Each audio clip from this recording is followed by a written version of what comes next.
हनुमान जी सुंदर क्यों हैं हम नहीं कहते। रामचरितमानस के रचयिता तुलसीदास जी हनुमान चालीसा में कहते, काना का वरण तन तेज विराजा, कनक वरण तन तेज विराजा, कनक वरण तन तेज विराजा, कनक वरण तन तेज विराजा, कनक वरण तन तेज विराजा, कनक वरण तन तेज विराजा। श्री राम जय राम जय जय राम, श्री राम जय राम, जय जय राम, श्री राम जय राम, जय जय राम, श्री राम जय राम। तो हनुमान जी प्रकट भये, पर हनुमान जी के प्रकट होने के कितने कारण हैं? चार। कितने कारण हैं? बोलिए बोलिए। अब आप लोग ये सुनकर आज बहुत चकित रहेंगे। हम आपके लिए बहुत सुंदर सुंदर कथाओं को गुरुदेव की कृपा से खोज कर लाए। चार कारण से हनुमान जी प्रकट भये। बताइए कितने कारण? देखो एक बात बोले, यहाँ के श्रोता बहुत सभ्य हैं, तो हमें सुनाने में भी बहुत आनंद आ रहा है और नई नई चीज बताने का मन कर रहा है। तो पहला कारण सुनिए। हनुमान जी का प्रकट होने का पहला कारण क्या है? रावण द्वारा एक रुद्र का अपमान करना। रावण ने अपने 10 सिरों को काटकर भगवान शंकर के 11 रुद्रों में 10 रुद्रों को प्रसन्न कर दिया, लेकिन एक रुद्र को कुछ भी नहीं दिया। तो वो रुद्र नाराज हो गया। वही रुद्र हनुमान जी बनकर के अवतरित हुए हैं। शंकर जी के 11 रुद्र हैं। कितने रुद्र हैं? 11 रुद्र। हम लोग कहते हैं ना हनुमान जी 11वें रुद्र के अवतार हैं, बोलते कि नहीं?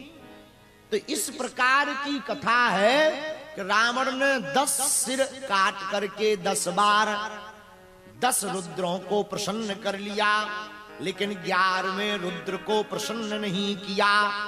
पर भगवान शंकर तो छड़े रुष्टा छड़े तुष्टा, रुष्टा तुष्टा छड़े छड़े।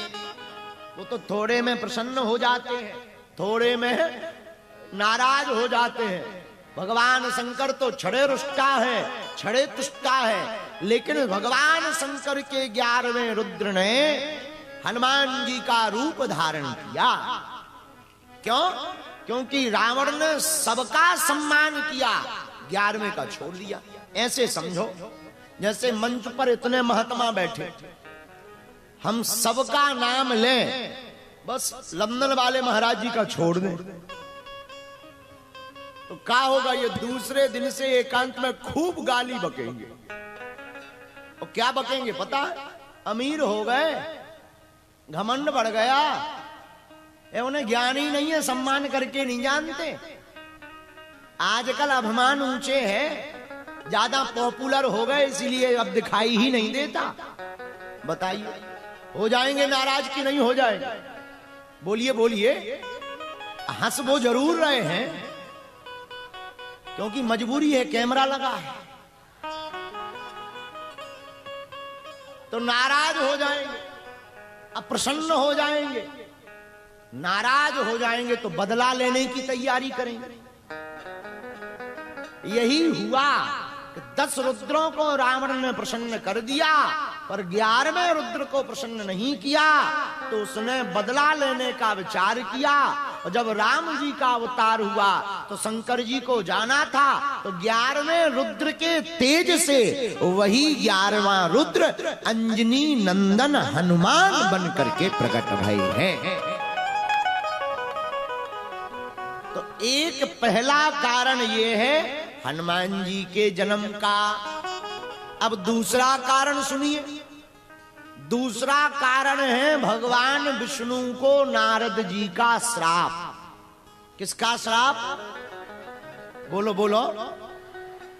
रामचरितमानस में श्राप दिए नारद जी विश्वमोहिनी के चक्कर में।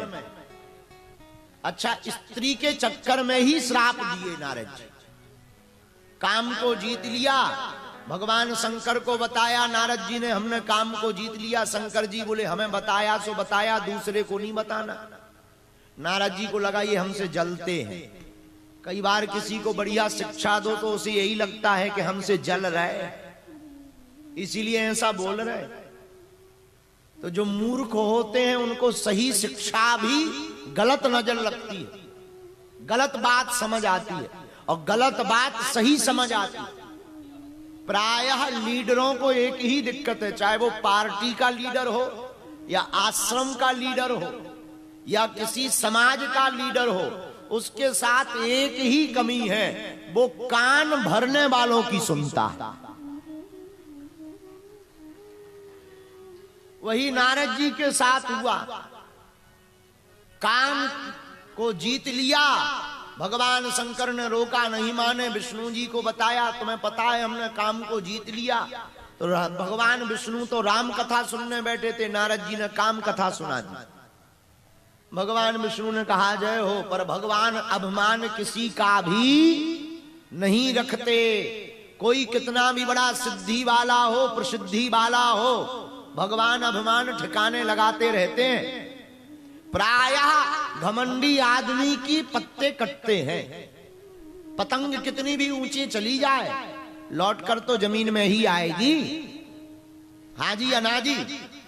उसी प्रकार इंसान कितना भी महान बन जाए, होगा तो इंसान ही, भगवान तो नहीं हो सकता। भगवान भी नर बनकर आए, इसलिए जीवों को और हमको तुमको अभिमान नहीं करना चाहिए। जो प्राप्त हो उसे भगवान का प्रसाद समझना चाहिए। ये भगवान की कृपा है, ये प्रभु का प्रसाद है, ये गुरुदेव का आशीर्वाद, हमारा कुछ भी नहीं है। तो नारद जी को अभिमान आ गया। भगवान विष्णु ने विश्व मोहिनी की रचना की, शादी हुई नहीं। अब बताओ, नारद जी को भी शादी का भूत सवार हुआ। इस शादी के लड्डू बड़े खतरनाक हैं। जिनकी हो गई वो भी रो रहे हैं, जिनकी नहीं हुई वो भी रो रहे हैं कि हो जाए, और जिनकी हो गई, प्रायः बहुत लोगों को हमने देखा है शादी करने के बाद उन्हें सन्यास की बातें बहुत समझ में आती है।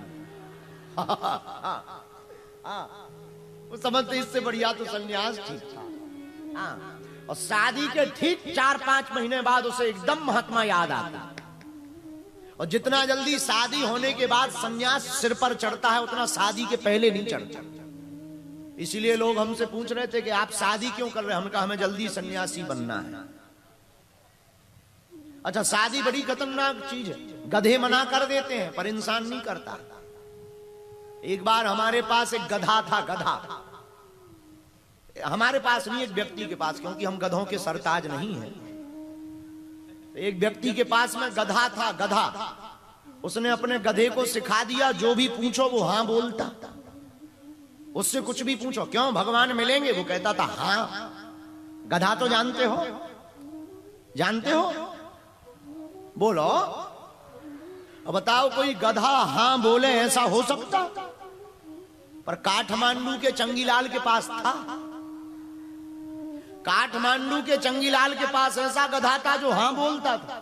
लोग जाते थे, बोले बताओ क्या हमारे लड़के होंगे? गधा कहता था हाँ। एक बार हम पूर्व जन्म में काठमांडू आए, हमने कहा ये तुम्हारा गधा ना बोलेगा। बोले नॉट पॉसिबल। हमने कहा बोलेगा। बोले नॉट पॉसिबल। हम उसके कान में गए, कुछ बुदबुदाए, गधा तुरंत बोला ना।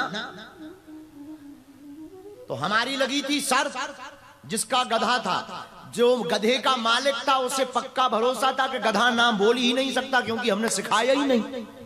और हमने कहा गधा नाम बोलेगा। बोले कैसे? हमने कहा बोलेगा। गधे का मालिक बोला अगर ना बोल जाएगा तो हम 20,000 नेपाली देंगे। हम कहा 10,000 भी देना चलेगा। और जहां हमने कान में कुछ बुदबुदाया, गधा ना बोला, मुस्कुराते हुए गधे का मालिक बोला कि ये आपने क्या बोला? जो गधा ना बोला, ये आपने कान में क्या बोला? हमने कहा हमने और कुछ नहीं बोला। गधे से पूछा शादी करोगी? अब बताओ, गधे भी ना कर देते। ये जो है व्यंग हमारा नहीं है, आचार्य रजनीश ओशो जी का व्यंग है। तो बताओ, गधे मना कर देते हैं। लेकिन जिनकी शादी नहीं हुई वो घूम रहे।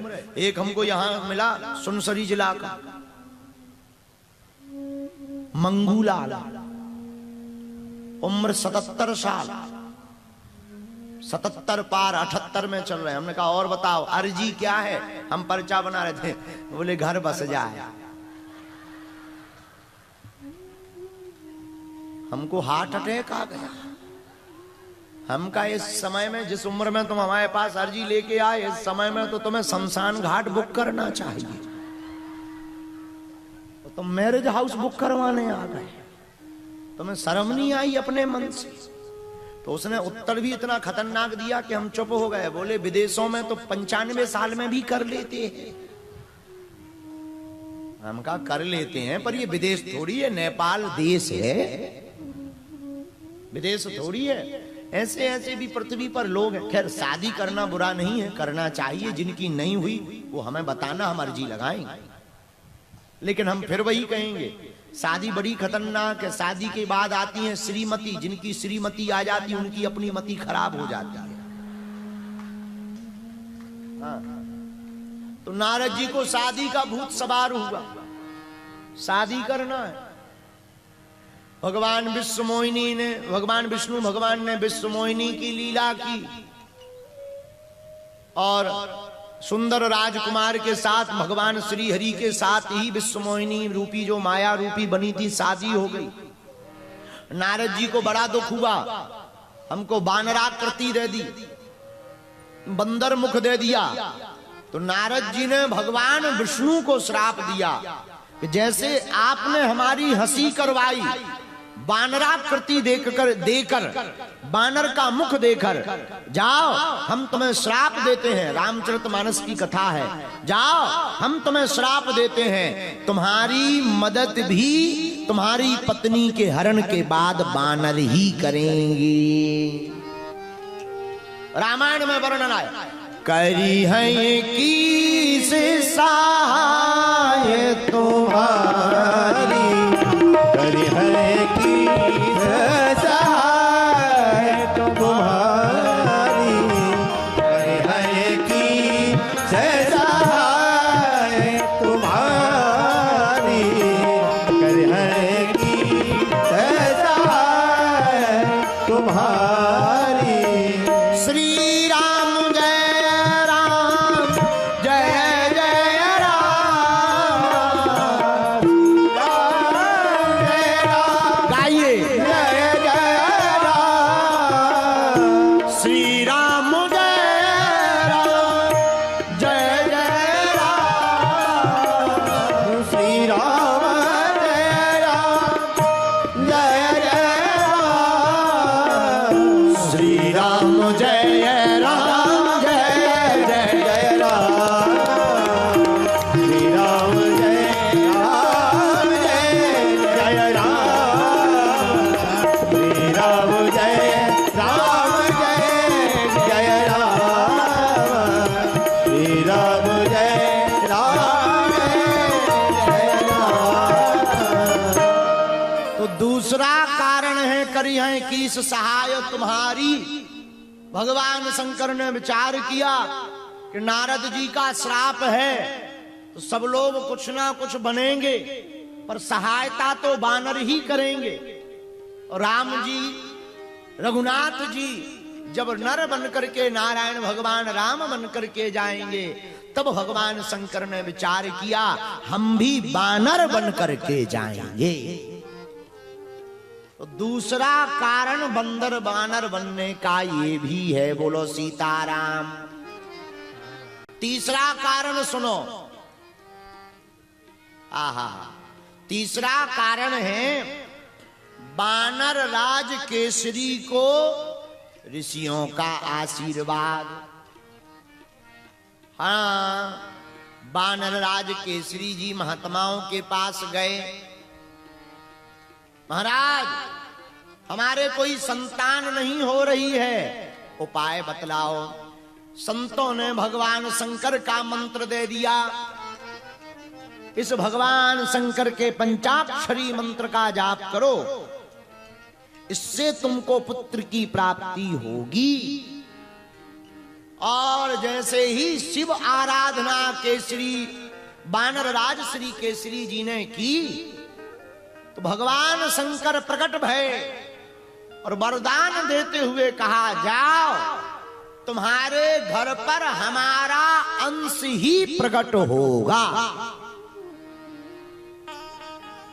उस वरदान के कारण भगवान शंकर बानर बने। इसलिए शंकर सुवन केसरी नंदन, शंकर सुवन केसरी नंदन, निज प्रताप महाजगवंदन, तेज प्रताप महाजगवंदन। श्री राम जय राम जय जय राम, श्री राम जय राम, गाइए जय राम, श्री राम जय राम जय जय राम, श्री राम जय राम जय जय राम, श्री राम जय राम जय जय राम। अब चौथा कारण सुन लीजिए। मां अंजना को श्राप मिला।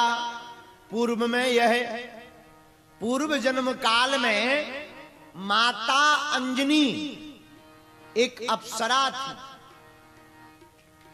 पुंजिक स्थला, लेकिन दो जगह अलग अलग वर्णन प्राप्त होते हैं इस कथा के। एक जगह वर्णन प्राप्त हुआ इंद्र के श्राप के कारण यह वानरी बनी, एक जगह ऋषियों के श्राप के कारण वानरी बनी। ऐसी दो कथा मिलती हैं। तो ऋषियों के श्राप वाली कथा को हमने स्पष्ट माना। यह माता अंजनी पूर्व जन्म में बड़ी सुंदरी थी, बड़ी दिव्य लगती थी, पर बड़ी चंचल थी। चंचल स्वभाव के कारण एक दिन ऋषियों का अपराध हो गया, बर्तन आदि गिर गए और ऋषियों के अपराध को बिना ऋषियों से क्षमा मांगे चलने लगी। तो ऋषियों को आवेश आ गया कि तुम रूप से तो बड़ी सुंदरी हो, पर काम बंदरिया जैसा करती हो, जाओ हमारा श्राप है, तुम बानरी हो जाओ। पर माता वह अप्सरा रोने लगी, वह युवती रोने लगी, हमसे भूल हो गई, क्षमा करो। तो संत बड़े परमार्थी भेष धरे अवधू। संतों को दया लगी, ऋषियों ने कहा, देवी रो मत, जाओ तुम बानरी तो बनोगी, पर तुम्हारे घर पर ऐसा पुत्र होगा जो तुम्हारी कोख को अजर अमर कर देगा और स्वयं भी अजर अमर होगा। यह ऋषियों का वरदान पाकर के, श्राप और वरदान पाकर के दूसरे जन्म में वह अंजनी माता अंजना बनी। जन्म हुआ, वानर राज से केसरी से विवाह हुआ और इनके ही घर पर हमारे सरकार प्रकट भई। प्रकट कैसे भय? श्रृंगी ऋषि वशिष्ठ बोला। श्रृंगी ऋषि ने यज्ञ किया, वशिष्ठ जी ने बुलाया। कहां? अयोध्या में। जब दशरथ जी को कोई संतान नहीं थी तो यज्ञ के लिए बुलाया। देखो यहां भी यज्ञ हो रही है। यज्ञ बहुत आवश्यक है वर्तमान में पृथ्वी पर। पूछो क्यों? अन्नात् भवन्ति भूतानि पर्जन्यात् अन्न संभवः यज्ञात् भवति पर्जन्यो यज्ञः कर्म समुद्भव। यज्ञ से धुआं उठता है, धुआं से बादल बनते, बादल से वर्षा होती, वर्षा से अन्न उगता है, अन्न से जीव तुष्ट होते हैं, पुष्ट होते हैं, और भूच क्षुधा से अतृप्त व्यक्ति तृप्त होते हैं। इसलिए यज्ञ प्रकृति के बैलेंस को बनाए रखने की बहुत ही वैज्ञानिक पद्धति है। इसलिए यज्ञ ज्ञान भी है और यज्ञ ज्ञान का विज्ञान भी है। इसलिए पूज्य महाराज जी 101 कुंडी यज्ञ नेपाल की इस धरती पर करा रहे हैं। इतना बड़ा यज्ञ नेपाल में तो संभव नहीं है। आप विचार करो, यज्ञशाला देखो, इतनी बड़ी यज्ञशाला। हम पूछ रहे थे महाराज जी को, महाराज जी ये सामान कहां से आया? यहां नेपाल में मिल जाता है। मुस्कुराते हुए बोले ये नेपाल से नहीं, मथुरा से आया। भारत कितना कठोर परिश्रम, कितनी कठोर स्थितियों में, इतनी विकृत स्थितियों में भी 12 वर्ष कुंभ का लगने वाले इस पावन तीर्थ में चतरा धाम पर पूज्य महाराज जी यज्ञ करवा रहे हैं। इसलिए सभी भक्तों को रोज यज्ञ की परिक्रमा करनी चाहिए। बोलो यज्ञ नारायण भगवान की। दोनों हाथ उठा के बोलो रामचंद्र भगवान की। तो हनुमान जी प्रकट कैसे भय? जब वहां यज्ञ हुई अयोध्या में, राम जी के प्रकट होने के लिए दशरथ जी ने की, तो अग्निदेव चरु प्रसाद खीर लेकर प्रकट भय। महाराज दशरथ ने उस खीर के पात्र को, आधा खीर कौशल्या माता को दे दिया, आधे में से आधे 2 भाग किए, एक भाग कैकई को दिया। उसी समय एक गिद्ध चील वहां से उड़ती जा रही थी। उसने कैकई के हाथ पर खीर का प्रसाद खाने का देखा। पत्तल में उस गिद्ध ने, उस चील ने एक झपट्टा मारकर कैकई के हाथ से वह खीर के पात्र को छुड़ा लिया और उड़कर चली गई। कैकई माता रोने लगी। तब कौशल्या जी ने अपना थोड़ा भाग और थोड़ा चरु जो पात्र था उससे प्रसाद खीर का निकालकर पुनः कैकई को दिया। वह गिद्ध चील वो खीर का पात्र लेकर खाने के लिए अयोध्या से दौड़ी दौड़ी त्रिकूट पर्वत, वेंकटाचल पर्वत तक पहुंच गई, जहां अंजनी माता तपस्या कर रही थी पुत्र प्राप्ति के लिए, सूर्य भगवान को अर्घ्य दे रही थी। तब तक पवन का झोंका लगा, उस चील के हाथों से वह पात्र छूट गया, माता अंजनी के हाथों में आ गया। उस खीर के प्रसाद को भगवान का प्रसाद मानकर माता अंजना ने पा लिया। तो इधर कौशल्या उस खीर से राम जी को प्रकट करती, कैकई भरत जी को प्रकट करती, और शत्रुघ्न जी को और लक्ष्मण जी को सुमित्रा मैया प्रकट करती। उधर उसी खीर के प्रसाद से अंजनी माता हनुमान जी को प्रकट करती हैं। इस प्रकार हनुमान जी राम जी के ही भाई हुए। किसके भाई हुए? बोलो बोलो बोलो। इसीलिए हमने वर्णन किया, हमारे गोस्वामी तुलसीदास जी ने वर्णन किया और हमने भी कहा, सबने कहा, तुमने भी गाया। क्या?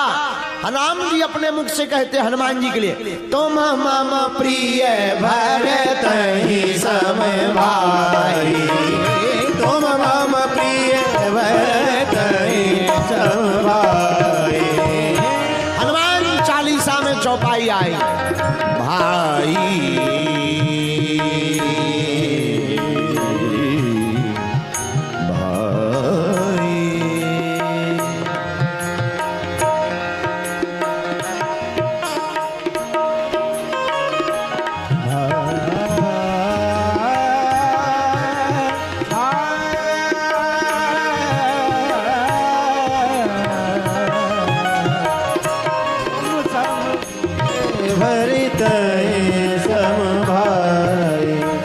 रघुपति की बहुत बड़ाई, रघुपति की बहुत बड़ाई, रघुपति की बहुत बड़ाई, रघुपति की बहुत बड़ाई, रघुपति की बहुत बड़ाई, रघुपति की बहुत बड़ाई, रघुपति बहुत बड़ाई, बहुत बड़ाई। तुम मम प्रिय भरत ही सम भाई, तुम मम प्रिय भरत ही सम भाई, तुम मम प्रिय भरत ही सम भाई।